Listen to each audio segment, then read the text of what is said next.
وسلم تسليما مزيدا أما بعد. إخواني وأخواتي في الدين rahimani wa rahimakumullahu jami'an. Segala puji hanya milik Allah Subhanahu wa ta'ala. Dengan nikmat-nikmatnya maka sempurnalah amalan soleh seorang hamba. Dan kita sebagai hambanya Allah Subhanahu wa ta'ala tak akan mampu melakukan segala aktivitas yang kita inginkan.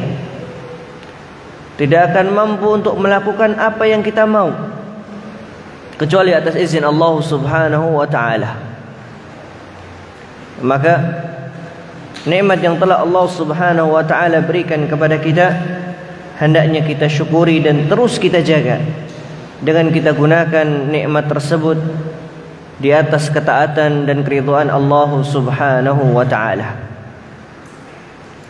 Salawat serta salam tak lupa kita aturkan kepada uswah kita, suri tauladan kita, yaitu Nabi kita Muhammad sallallahu alaihi wasallam, di mana beliau adalah sosok yang telah diberikan tazkiyah oleh Allah Subhanahu wa taala.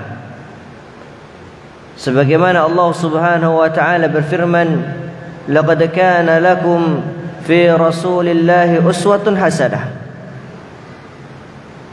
Bahwa di dalam diri Rasul sallallahu alaihi wasallam terdapat suri tauladan yang baik. Tak perlu kita susah-susah untuk mencari sosok yang akan kita jadikan panutan. Cukuplah Nabi kita Muhammad sallallahu alaihi wasallam kita jadikan contoh dalam segala hal, baik di dalam ubudiyah, di dalam kita beribadah ataupun di dalam bermuamalah. Ahibati fillah, rahimani wa rahimakumullahu jami'an. Kajian kita pada sore kali ini insyaallah taala akan membahas melanjutkan kaidah yang ke-21. Masyaallah, berarti kita sudah banyak mendulang kaidah-kaidah ya, Pak. Dan sekarang kita menginjak pada kaidah yang ke-21. Dan total daripada kaidah yang dibahas oleh Syekh hafizahullah ta'ala, yaitu Syekh Umar ibn Abdullah al-Muqbil, terdapat 50 kaidah Qur'aniyah, kaidah-kaidah kehidupan yang diambil daripada Al-Quranul Karim. Berarti hampir setengahnya. Dan apakah yang setengah ini, yang sudah banyak ini, sudah dapat merubah pribadi kita atau belum?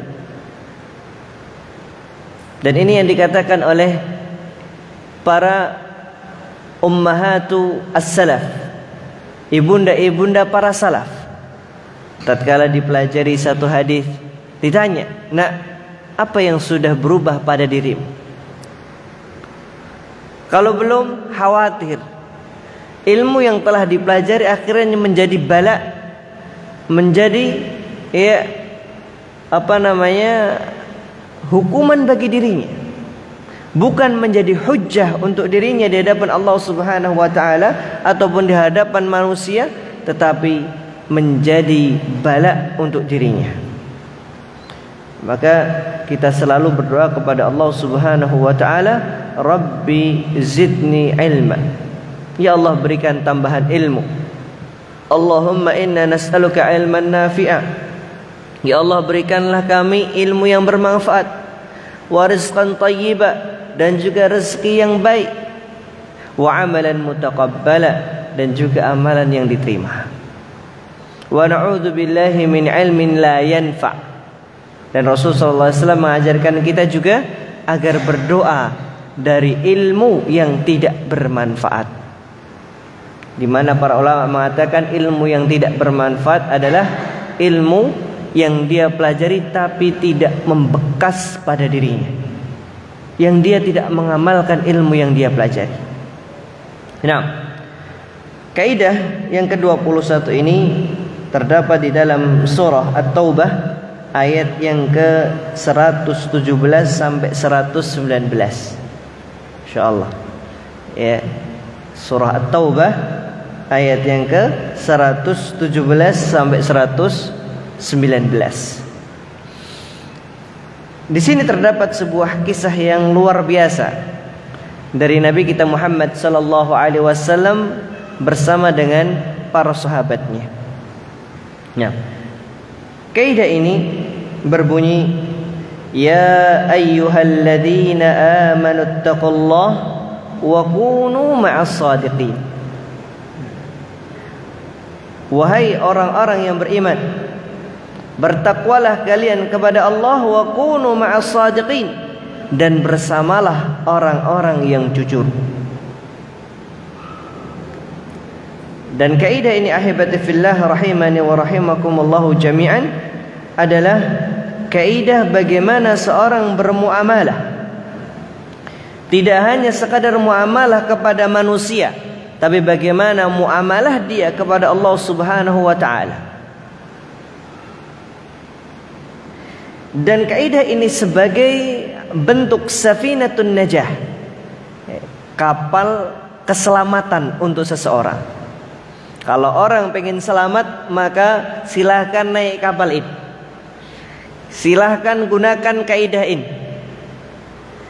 yaitu firman Allah Subhanahu wa taala, ya ayyuhalladzina amanu taqullaha wa kunu ma'as shadiqin. Di mana ahibati fillah rahimani wa rahimakumullahu jami'an, kaidah ini menceritakan atau bermula daripada kisahnya Nabi kita Muhammad sallallahu alaihi wasallam pada perang Tabuk. Pertanyaannya, Pak, perang Tabuk itu antara kaum muslimin dengan siapa, Pak? Ini karena jarang ada kajian tentang sirah, akhirnya nggak tahu.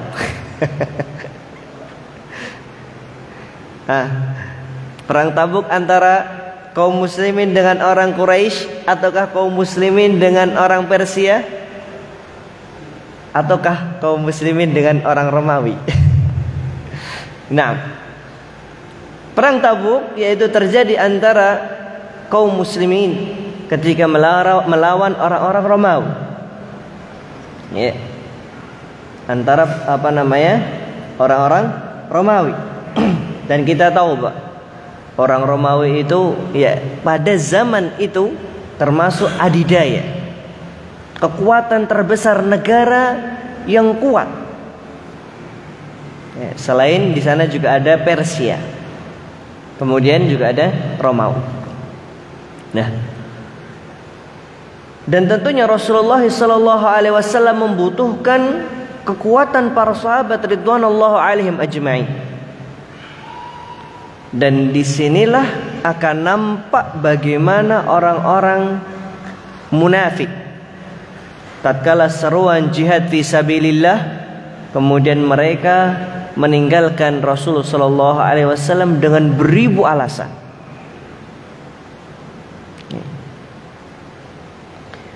Akan tetapi di sana terdapat sahabat yang bernama Ka'ab ibn Malik.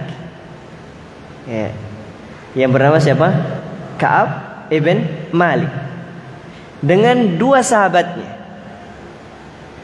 di mana tatkala sudah selesai peperangan, orang-orang yang tidak mengikuti perang mereka datang kepada Rasul sallallahu alaihi wasallam menyebutkan alasan-alasan. Wahai Rasulullah, aku tidak mampu untuk melakukan perang ikut bersamamu karena sebab ini dan itu. Dan memang kondisi tersebut membutuhkan kekuatan para sahabat semuanya. Lawannya bukan sekedar lawan ecek-ecek, Pak, tapi ini lawan adidaya, ya, negara adidaya. Maka membutuhkan support dan kekuatan dari semuanya. Setelah orang-orang munafik menyebutkan alasan-alasan yang secara zahir, Rasulullah SAW tentu menghukumi mereka secara zahir, ya, diterima, selesai. Kecuali Ka'ab ibn Malik radhiyallahu anhu datang kepada Rasulullah SAW dengan alasan yang jujur. Apa alasan beliau? Apakah karena takut? Enggak, Pak, tapi karena tidak benar-benar tidak ingin ikut berperang, karena memiliki kendaraan yang begitu banyak atau harta benda yang begitu banyak, akhirnya menjadikan beliau ya ragu-ragu untuk mengikuti peperangan. Beliau sampaikan kepada Rasulullah SAW. Dan kalau kita melihat udzur yang disampaikan oleh Ka'ab ibn Malik bukanlah udzur yang syar'i. Karena alasannya alasan duniawiyah. Bukan alasan yang mungkin karena sakit, mungkin karena alasan-alasan yang syar'i yang lainnya. Maka ketika orang-orang munafik ketika itu menyebutkan alasan-alasan mereka, Rasulullah SAW menerima. Dan kalau seandainya Ka'ab ibn Malik pun melakukan kebohongan, tentu Rasulullah SAW akan menghukumi secara zahir. Tetapi tidak, karena ketiga orang tadi bersama Ka'ab ibn Malik yang mereka jujur, maka kemudian mereka diboikot sampai datang ketetapan Allah Subhanahu wa ta'ala. Dan boikotnya nggak cuma 3 hari Pak, 50 hari. Sampai mereka bingung mau pergi ke masjid, malu Pak. Malunya kenapa? Karena mereka diboikot, tidak dijawab salamnya, dan para sahabat tidak salam kepada mereka, tidak diajak bicara. Akhirnya kalaupun seandainya dia pengen ke masjid, rasa-rasanya dan yang memboikot pun bukan hanya sekedar pemimpin dari kaum muslimin, tidak, atau pembesar-pembesar dari kaum muslimin, tidak, tapi seluruh orang yang berada di negeri tersebut memboikot yang namanya Ka'ab ibn Malik. Satu kampung memboikot kita, gimana Pak rasanya? Baru beberapa hari yang lalu saya membaca sebuah berita di daerah Jawa Timur, ada 14 kakak yang memboikot atau mendiamkan tetangganya. Akhirnya diapain Pak? Jalan akses untuk mereka keluar ditutup. Baru setelah itu mereka meminta maaf kepada tetangganya yang mereka boikot. Tapi kita lihat bagaimana kejujuran Ka'ab ibn Malik. Dan padahal beliau sendiri adalah seorang penyair. Namanya penyair itu Masya Allah, kata-katanya luar biasa indahnya. Tetapi yang dilakukan Ka'ab ibn Malik tidaklah berdusta seperti orang-orang munafik. Beliau jujur apa adanya, sampaikan kepada Rasulullah SAW. Kemudian Rasulullah SAW dan juga para sahabatnya menunggu sampai datang ketetapan untuk mereka. Hukuman yang telah Allah siapkan untuk mereka seperti apa. Dan bahkan boikot tersebut sampai istrinya Ka'ab ibn Malik disuruh untuk kembali ke mertuanya, Pak. Kembali kepada orang tuanya. Wah, nggak cuma sekedar tadi tetangga atau mungkin pemimpin kampung, bahkan istrinya pun disuruh untuk pulang. Nah, tapi kita akan melihat bagaimana firman Allah Subhanahu wa taala dalam surah At-Taubah ayat yang ke-17 dan juga ayat yang ke-117 dan juga 119. Allah Subhanahu wa ta'ala yaqulu fi kitabihil karim, laqad taballahu 'alan nabiyyi wal muhajirin wal ansar alladhina ittaba'uuhu fi sa'atil 'usrati min ba'di ma kada yazighu qulubu fariqin minhum thumma taba 'alaihim innahu bihim ra'ufur rahim. Laqad taballahu, dan sungguh Allah Subhanahu wa ta'ala telah menerima taubatnya siapa? An-Nabi. Dan juga siapa? Wal muhajirin wal ansar, orang-orang yang muhajir dan juga orang-orang ansar. Alladzina tabauhu fi sa'atil usrah, yang mengikuti Nabi SAW pada masa-masa sulit. Maksudnya di sini masa-masa sulit adalah ketika perang Tabuk. Min ba'di ma kada yazighu qulubu fariqin minhum. Kemudian Allah Subhanahu wa ta'ala setelah hati segolongan dari mereka hampir berpaling, tsumma taba 'alaihim, kemudian Allah Subhanahu wa ta'ala menerima taubat mereka. Innahu bihim ra'ufur rahim, sesungguhnya Allah Subhanahu wa ta'ala Maha Pengasih lagi Maha Penyayang kepada mereka. Kemudian ayat selanjutnya yaitu 118, Allah Subhanahu wa taala yaqul wa 'ala thalathati alladhina khulifu hatta idza dhaqat 'alaihimul ardu bima rahubat wa dhaqat 'alaihim anfusuhum wa dhannu an la malja'a minallahi illa ilaihi thumma taba 'alaihim liyatubu innallaha huwat tawwabur rahim.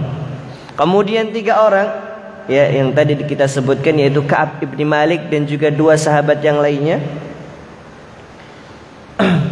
Alladzina khulifu, 3 orang yang ditinggalkan. Hatta idza dhaqat 'alaihimul ard, hingga ketika bumi terasa sempit untuk mereka. Bima rahubat, padahal bumi itu luas. Wa dhaqat 'alaihim anfusuhum, dan jiwa mereka pun telah merasa sempit bagi mereka. Wa dhannu, dan mereka merasa alla malja'a minallah, bahwa tidak ada tempat lari dari siksaan Allah Subhanahu wa taala illa ilaih, kecuali melainkan kepadanya saja.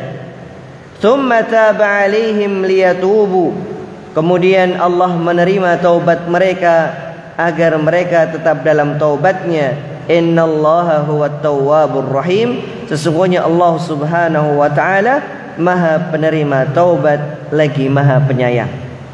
Kemudian barulah Allah Subhanahu wa taala menyebutkan kaidah yang akan kita bahas, ya ayyuhalladzina amanu taqullaha wa kunu ma'as shadiqin. Wahai orang-orang yang beriman, bertakwalah kepada Allah dan hendaklah kamu bersama orang-orang yang benar. Ahibati fillah, rahimani wa rahimakumullahu jami'an. Jadi kalau kita melihat bahwa yang dilakukan Ka'ab ibn Malik radhiyallahu anhu menunjukkan bahwa kejujuran itu mungkin terasa pahit untuk mereka. Kalau orang sekarang bahasanya apa? Jujur mujur. Kebalik Pak ya, jujur ajur katanya Pak. Kalau orang jujur pasti ajur atau nggak enak. Akan tetapi kita tidak hanya berpikir setelahnya, kita akan berpikir ke depannya. Maka kita diperintahkan oleh Rasul Sallallahu Alaihi Wasallam untuk selalu jujur. Dan jujur ini tidak hanya sekadar jujur di dalam perkataan, tapi pun kita harus jujur di dalam perkataan, kemudian perbuatan, dan juga dalam kondisi kita sekarang ini. Kita harus jujur. Dan jangan sampai kita dicap sebagai orang yang kadzab, pendusta. Dan dampak yang luar biasa. Rasulullah sallallahu alaihi wasallam sebelum beliau diutus menjadi seorang rasul, apa julukan beliau? Apa Pak? Julukan Rasul sallallahu alaihi wasallam Al-Amin. Ya. Al-Amin. Bahkan dari julukan Rasul sallallahu alaihi wasallam ini banyak di antara a'immah al-musyrikin, pemimpin-pemimpin musyrik ketika itu mereka masuk ke dalam Islam. Sampai dikatakan lam yakun hadzal rajul liyatrukal kadhiba 'alan nas thumma yakdzibu 'ala Allah. Enggak mungkin laki-laki ini berdusta kepada manusia, apalagi berdusta terhadap Allah Subhanahu wa taala. Atas nama Allah Subhanahu wa taala enggak mungkin. Dan bahkan Abu Sufyan radhiyallahu anhu tatkala beliau ke Romawi, datang tuh utusan, datang surat yang menyatakan atau mengajak Raja Romawi untuk masuk ke dalam Islam. Datang surat dari Rasul sallallahu alaihi wasallam. Wah, ketika itu Abu Sufyan takut, Pak. Kenapa? Karena surat yang datang kepada Raja Romawi adalah surat dari negeri. Dan yang diinginkan Abu Sufyan ketika itu adalah berdagang, cari keuntungan. Sampai akhirnya dipanggil, dan bahkan aqrabun nasab, orang yang paling dekat nasabnya dengan Rasulullah SAW ketika itu adalah Abu Sufyan itu sendiri. Dipanggil semuanya. Telah datang kepadaku surat yang mengaku bahwa dia mengaku sebagai seorang nabi.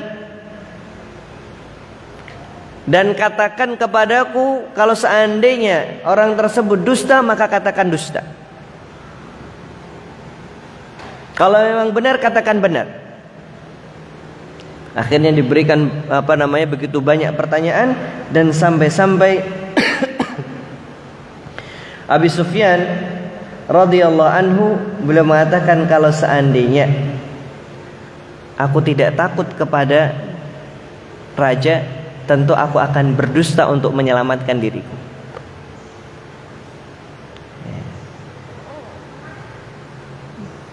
Nah, kemudian Syekh hafizahullah ta'ala menyebutkan faidah daripada as-sidq, kejujuran. Yang pertama beliau katakan, fas-sadiqu sairun ala darbil anbiya'i war rusuli alaihimus salatu wassalam, bahwa orang yang jujur maka dia berada di atas jalannya para anbiya dan juga para rasul. Alladzina athnallahu alaihim, yang dimana Allah subhanahu wa ta'ala memberikan pujian kepada mereka, baik di dalam al-wa'id ataupun fil hadith, baik di dalam ketika mereka berjanji ataupun di dalam berkata.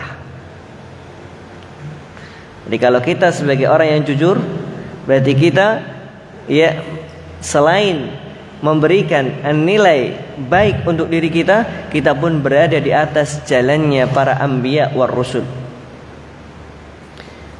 Kemudian faidah yang kedua daripada as-sidq adalah was-sadiqu mu'anun wa mansurun, orang yang jujur pasti dia akan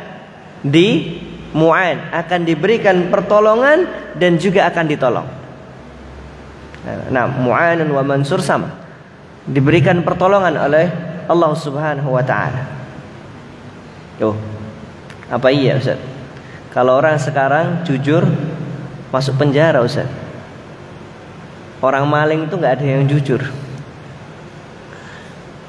Atau orang yang berbuat salah nggak ada yang jujur. Katanya kalau seandainya jujur, penuh penjaranya. Kata siapa? Bahkan dengan seseorang jujur dikatakan akan mendapatkan pertolongan, dan Allah subhanahu wa ta'ala akan membela orang tersebut.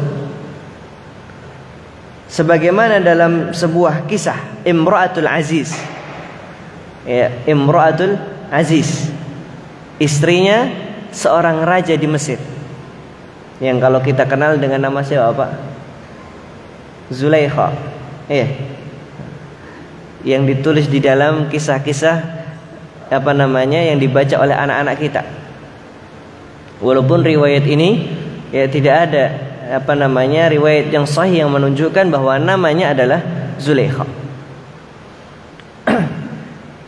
Sebagaimana Allah subhanahu wa ta'ala berfirman di dalam surah Yusuf ayat yang ke-51, menceritakan tentang Nabi kita Nabi Yusuf alaihissalam dengan istrinya Imra'atul Aziz.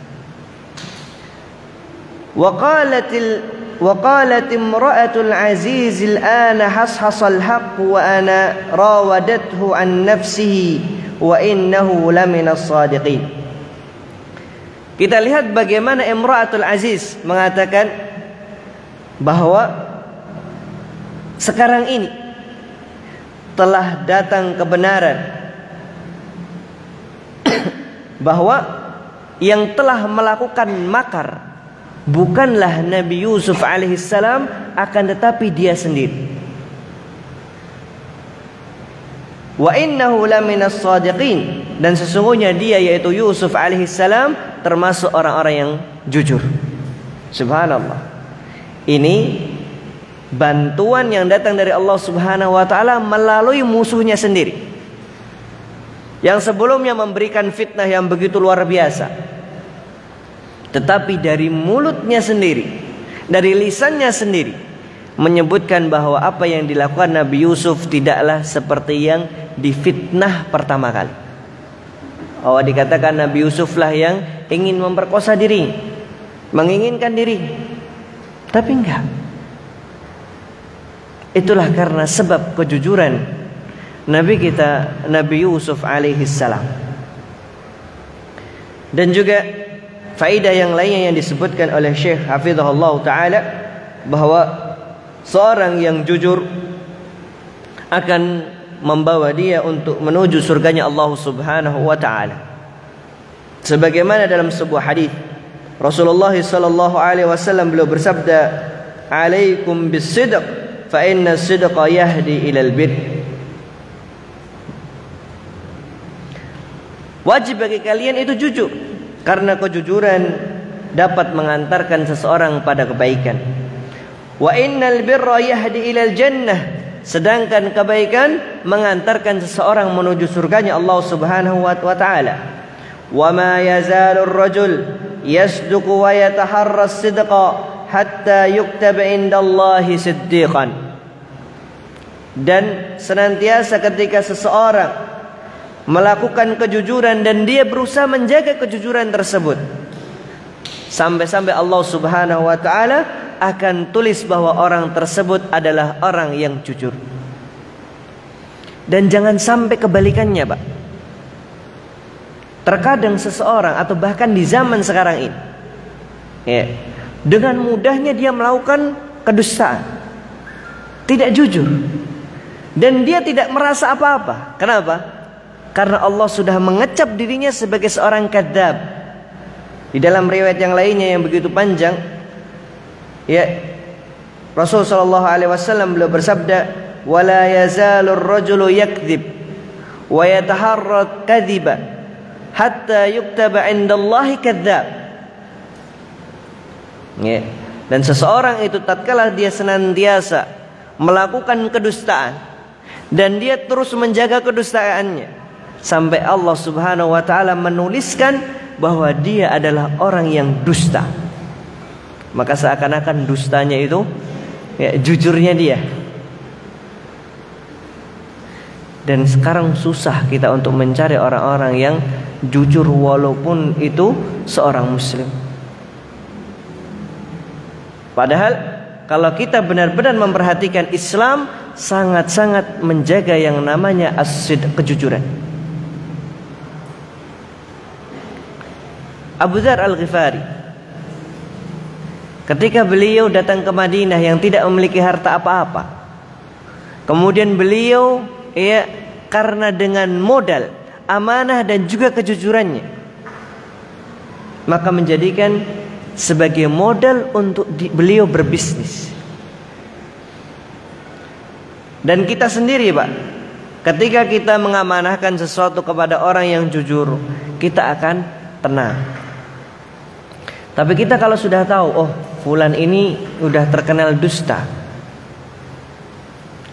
mau memberikan informasi agar disampaikan kepada orang lain kok khawatir, mau menitipkan barang juga khawatir.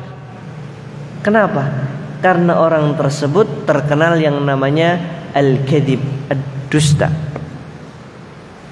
Maka kita harus berusaha menjaga agar kita termasuk orang-orang yang jujur. Kemudian faedah yang lainnya daripada as-sidq, kejujuran, adalah wa ahlus sidqi hum najuna yaumal ardil akbar ala rabbihim, bahwa orang-orang yang jujur mereka akan selamat, mereka akan, ya, tidak khawatir ketika nanti mereka berada di hadapan Allah Subhanahu wa Ta'ala. Sebagaimana Allah Subhanahu wa Ta'ala berfirman di dalam surah Al-Maidah ayat yang ke-119. Allah Subhanahu wa Ta'ala yaqul, wa qala Allah hadza yaumu yanfa'u as-sadiqina sidquhum. Dan Allah berkata, pada hari inilah bermanfaat orang-orang yang jujur atas kejujuran mereka. lahum jannatu tajri min tahtiha al-anharu khalidina fiha abada. Bagi mereka atau ganjaran untuk mereka adalah surganya Allah Subhanahu wa taala di mana tajri min tahtiha, mengalir di bawahnya, al-anharu khalidina fiha abada, sungai-sungai dan mereka kekal di dalamnya. Radhiyallahu anhum wa radu anhu, mereka ridha, Allah ridha terhadap mereka dan mereka ridha terhadap apa yang telah Allah berikan kepada mereka. Dzalikal fawzul azim, dan hal tersebut adalah kemenangan yang agung. Nah, terdapat di dalam surah Al-Maidah ayat yang ke-119.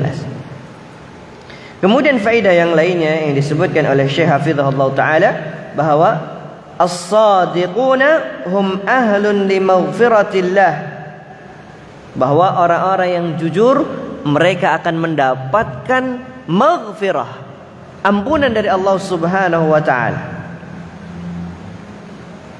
Wa ma a'addahu lahum minal ajri wath thawabil adzim, dan Allah akan memberikan kepada mereka pahala yang begitu agung. Sebagaimana Allah Subhanahu wa taala berfirman di dalam surah Al-Ahzab ayat yang ke-35. Qala Allah azza wa jalla, innal muslimina wal muslimati wal mu'minina wal mu'minat wal qanitina wal qanitati was sadiqina was sadiqat, sampai firman Allah Subhanahu wa taala, a'addallahu lahum maghfiratan wa ajran 'azimah. Allah tadi sebutkan was-sadiqina was-sadiqat, orang laki-laki, ya, mereka orang-orang yang jujur dan wanita-wanita yang jujur. Apa yang Allah berikan? A'addallahu lahum maghfiratan wa ajran 'azimah. Allah akan siapkan untuk mereka maghfirah, ampunan Allah Subhanahu wa taala, wa ajran 'azimah, dan pahala yang agung. Nah, subhanallah, ya, manfaat daripada nilai as-sidq, kejujuran.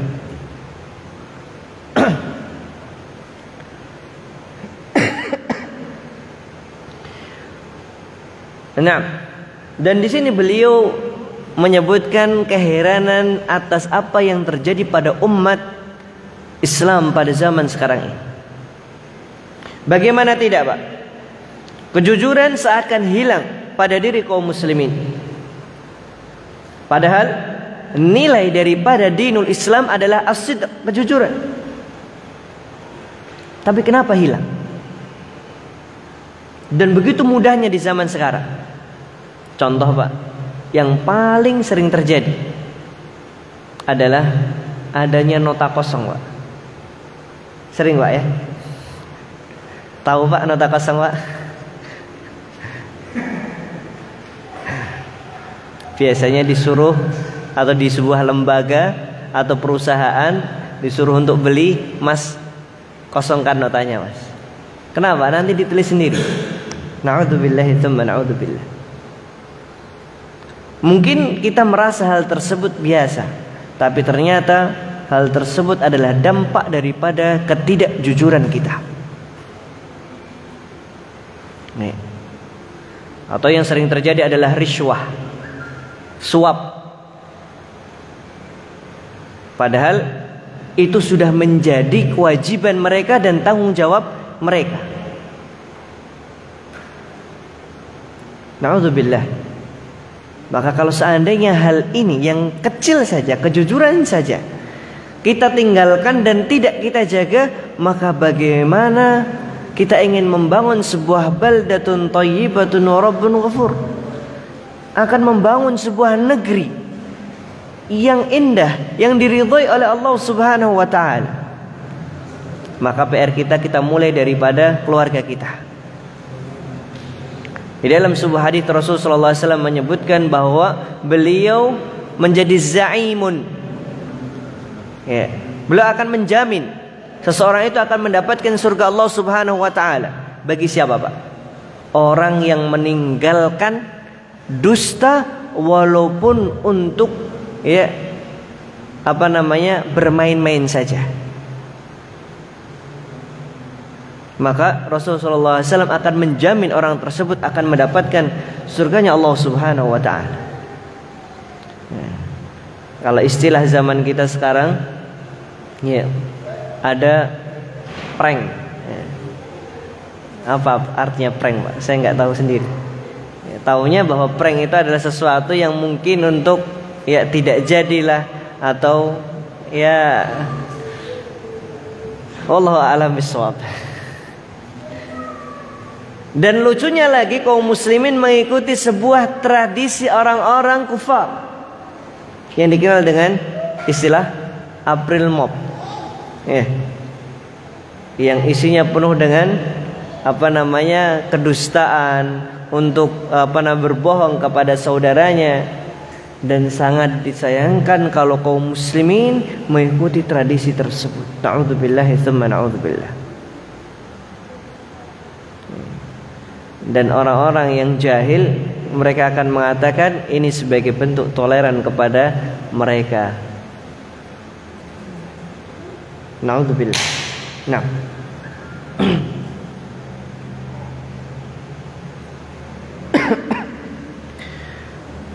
kita akan menyebutkan beberapa asar daripada salafun salih di mana mereka sangat-sangat tidak menyukai yang namanya al-kadzib, dusta. Disebutkan bahwa Su'ila Ibnu Ma'in, ya, tentang Imam Asy-Syafi'i rahimahullahu taala. Ketika itu Ibnu Ma'in ditanya tentang Imam Asy-Syafi'i. Apa yang beliau katakan? Da'na wallahi law kana al-kadhib halalan lamana'tuhu muru'atuhu ay yakdzib. Demi Allah, kalau seandainya dusta itu menjadi halal, maka muru'ahnya Imam Syafi'i menjadikan dia, kehormatan Imam Syafi'i melarang dia untuk melakukan kedustaan. Ini riwayat yang pertama. Kemudian riwayat yang lainnya disebutkan dari fi tarjamati al-Hafidz Ishaq ibn al-Hasan al-Harabi anna al-Imam Ibrahim al-Harabi su'ila anhu, bahwa ketika itu al-Imam Ibrahim al-Harabi ditanya tentang al-Hafidz Ishaq ibn al-Hasan al-Harabi. Beliau mengatakan bahwa beliau adalah orang yang thiqah. Thiqah kalau derajat di dalam riwayat hadis itu berartinya dia adalah orang yang jujur lagi kuat, Pak. Orang-orang yang dusta kalau meriwayatkan hadis langsung nggak diterima. Sampai pun ketika dia berdusta kepada hewan saja. Contohnya disebutkan oleh para ruwatil hadis seperti seorang ingin memberikan makanan kepada hewan kemudian ternyata kosong, nggak jadi. Itu sudah menjadikan derajat hadis yang diriwayatkan itu turun, Pak. Saking benar-benar menjaga yang namanya as-sidq, kejujuran.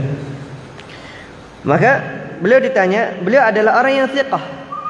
Lau annal kadhiba halal ma kadzaba Ishaq. Kalau seandainya dusta itu halal, maka sungguh Ishaq tidak akan berdusta. Kemudian riwayat yang lainnya tentang Ibrahim al-Harabi, yaqulu fil Imam al-Muhaddits Harun al-Hammal. Kalau tadi beliau menceritakan tentang guru beliau itu Ishaq, kemudian sekarang menceritakan imam yang lainnya yaitu Harun al-Hammal. Beliau katakan, "Lau annal kadhiba halal la tarakahu Harun tanazzuhan." Kalau seandainya memang dusta itu menjadi halal, maka Ibrahim atau Harun akan meninggalkan dusta tersebut.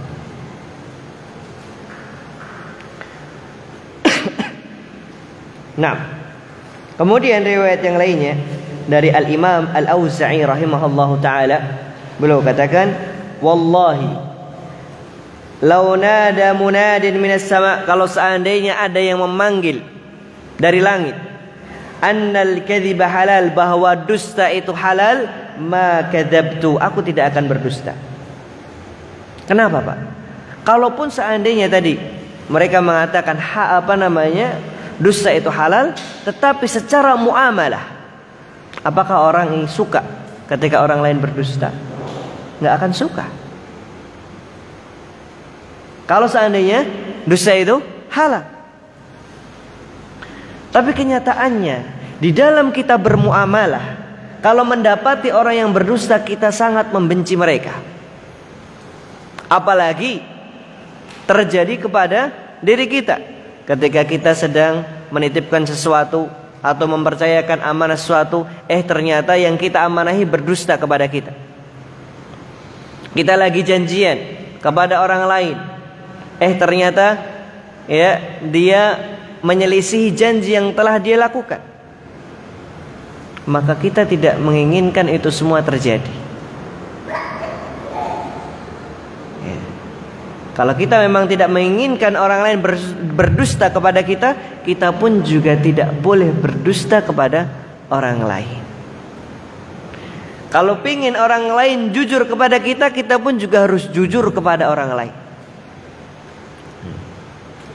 Ketika di rumah, contohnya bagaimana kita membangun keluarga yang jujur. Jangan hanya sekedar sebagai baliho yang di pinggir jalan, Pak. Jujur, amanah, dan fatonah. Tapi bagaimana kita menjaga keluarga kita? Contoh yang sering terjadi di tengah-tengah keluarga kaum muslimin, ketika anaknya mendapatkan sesuatu sudah dijanjikan oleh bapaknya, tetapi ketika terjadi tidak diberikan janji tersebut. Kalaupun seandainya ada udzur, sampaikan kepada anaknya. Buat janji yang baru, bukan untuk meninggalkan janji yang lama, tapi buat kesepakatan yang baru. Atau istri lagi nyuci, dapat fulus di kantongnya, Pak. Kantongnya suami. Alhamdulillah, rezeki minallah. Tidak. Kalau memang suami belum memberikan, maka jangan langsung diklaim bahwa itu adalah hartanya dia. Kecuali kalau suaminya pelit, baru boleh mengambil haknya. Tapi kalau seandainya apa yang diinginkan diberikan, berusaha untuk diberikan oleh suami, maka tidak boleh untuk mengeklaim. Sampai mengatakan bahwa itu adalah rezeki dari Allah Subhanahu wa ta'ala. Nah, maka sekali lagi firman Allah Subhanahu wa ta'ala yang sungguh luar biasa ini, yaitu di dalam surah At-Taubah ayat yang ke-119, ya ayyuhalladzina amanu taqullaha wa kunu ma'as shadiqin. Wahai orang-orang yang beriman, bertakwalah kalian kepada Allah dan bersamalah dengan orang-orang yang benar lagi jujur. Wallahu ta'ala a'lamu bis-shawab. Ini yang bisa kita pelajari pada sore hari ini. Semoga kita termasuk orang-orang yang jujur, baik di dalam perkataan, perbuatan, ataupun di dalam segala kondisi kita. Kita termasuk orang-orang yang jujur dan dijaga lisan kita dari yang namanya al-kadzib, berdusta. Nasallallahu subhanahu wa ta'ala ay yarzuqana ilman nafi' wal amal salih. Wa sallallahu ala nabiyyina Muhammad wa akhiru da'wana anil hamdulillahi rabbil alamin. Thumma assalamu alaikum warahmatullahi wabarakatuh.